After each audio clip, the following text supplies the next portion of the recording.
আজি ভিডিওটো টপিক হল তোমালোকে সপোনত সাপ দেখিলে ভাল নে বেয়া আৰু শুভ নে অশুভ। এই ভিডিওটো যোগেদি তোমালোকে সকলোখিনি কথা জানিব পাৰিবা। তোমালোকে ভিডিওটো অকনো স্কিপ নকৰিবা, সম্পূৰ্ণ চাই থাকা, ঠিক আছে। এইখিনিতে মই তোমালোকক এটা বিশেষ কথা কৈছো, তোমালোকে শুনা।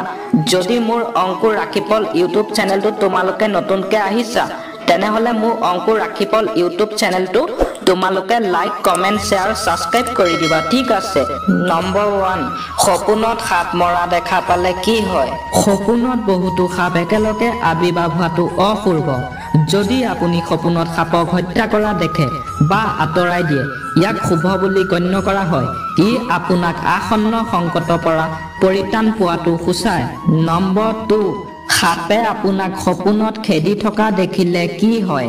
যদি এডাল সাপে আপোনাক সপোনত প্ৰায় খেদি থাকে, তেনেহলে ইয়াৰ অৰ্থ হৈছে যে আপুনি কিবা এটা বস্তু বহুত ভয় কৰে আৰু আপুনি ভাল নোপোৱাৰ বাবে সহজে ইয়াক গ্ৰহণ কৰিব নোৱাৰে। অদূৰ ভৱিষ্যত আপোনাৰ লগত তেনে কোনো ভয়ংকৰ পৰিস্থিতি হোৱাটোকে সূচায়। সপোনত সাপৰ পাছে পাছে দৌৰাটোকো অশুভ বুলি গণ্য কৰা হয়।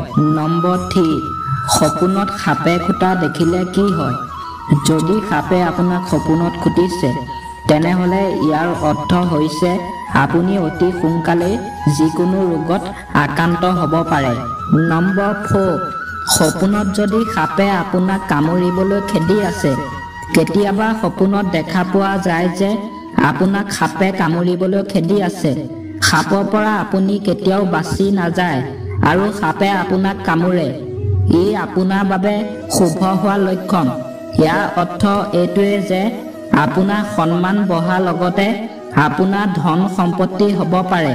গতিকে সপোনত সাপ দেখিলে ভয় নাখাব, সাপ দেখাটো শুভ লক্ষণ। নম্বৰ 5, যদি আপুনি সপোনত সাপৰ দাঁত দেখে, তেনেহলে কি হয়? সপোনত সাপৰ দাঁত দেখাটো অশুভ বুলি গণ্য কৰা হয়। ইয়াৰ অৰ্থ হৈছে যে আপোনাৰ বন্ধু বৰ্গ বা আপোনাৰ আত্মীয়ই আপোনাক ক্ষতি কৰিব পাৰে। গতিকে এই সপোনটো দেখাৰ পাছত আপুনি কেইদিনমানৰ বাবে সাৱধান হৈ থাকিব। আজিলৈ মোৰ ভিডিওটো ইমানেই।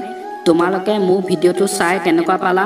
তোমালোকে মোৰ অংকুৰ ৰাখিপল ইউটিউব চেনেলটো লাইক কমেন্ট শ্বেয়াৰ সাবস্ক্ৰাইব কৰি দিবা, ঠিক আছে। ধন্যবাদ।